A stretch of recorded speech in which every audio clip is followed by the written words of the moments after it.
What's going on, everyone? In this video today, we're going to go over how you can learn from my mistakes so you can get further ahead in the sport of powerlifting. So let's get right into the video.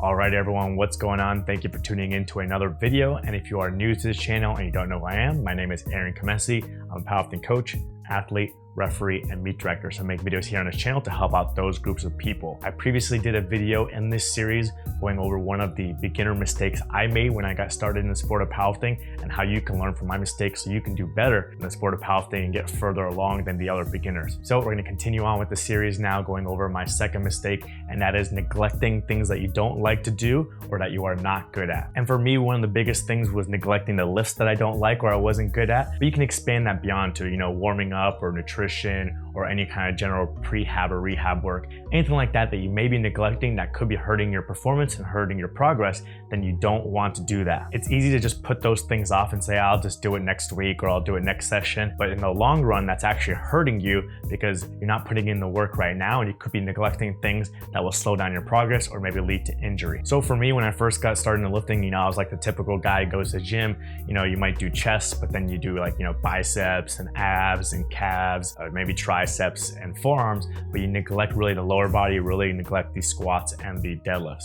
As I started lifting more and researching more, I learned more about maybe things that I was neglecting or common muscle groups that people neglect. So I started doing some of that stuff. One of the things being I did more posterior chain work because people always talk about how everyone does the front side of their body because that's what most people see, especially like at the beach and stuff, but most people don't do the back side of the body. So then I was big on, doing Romanian deadlifts or doing leg curls or doing good mornings and back work, but I still really neglected my quads and I really neglected the squat. And even when I got into squatting, I was kind of doing some of the issues that I mentioned in a previous video, which was bad technique, maybe cutting my depth, and I had to reset my squat a couple of times to make sure I was going down deep enough. So being lazy that way and neglecting both the squat and deadlift at first, and then neglecting the squat while I was doing some deadlifting really hurt those lifts and really hurt my squat. So my deadlift at the beginning was much higher than my squat. So then once I got more into powerlifting and started seeing that gap between my squat and my deadlift, then I had to put more time into bringing up my squat to catch up to my deadlift since I had neglected it for so long. So that's when I had to do maybe more 3 times a week squatting or even 4 times a week squatting,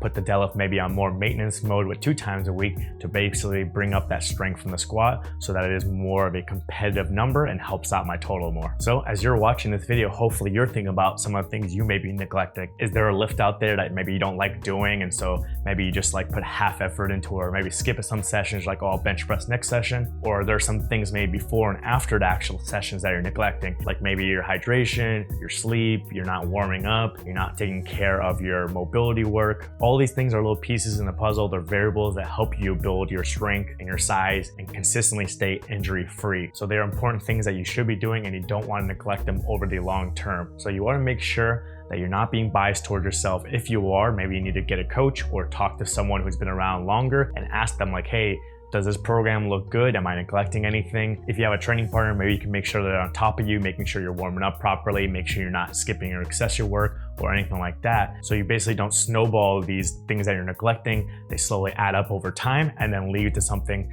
like either an injury or then all of a sudden you realize that maybe one lift is way behind the other and you're not as competitive in the total compared to someone else who's been putting that effort into all 3 lifts plus all those other variables we mentioned. So if you actually want to be competitive, you actually want to see consistent progress over the years, you want to try and stay injury free, then you have to make sure you're not neglecting these things. You don't want to put 100% effort into the things you really like doing, put 50% effort into things that, okay, sure, I'll do it, and then put 0% effort into things you hate doing, because that thing that you hate doing is probably something that you are neglecting, probably something you're not good at, but it's probably the thing that you need to be doing the most. So you actually be putting more effort into those things to bring it up so that you are stronger at those things, and then whatever those things are may also help the other things that you are putting effort into. And there are a lot of things that go into building strength and size. We can't go over all of them in this video. So if you want to learn more about the biggest factors that go into strength and things you should be focused on, then you can check out this video that I have up here. And if you missed the first video in this series, then you can check out this video right here. But be sure to subscribe so you can see more videos in this series so you can learn from my mistakes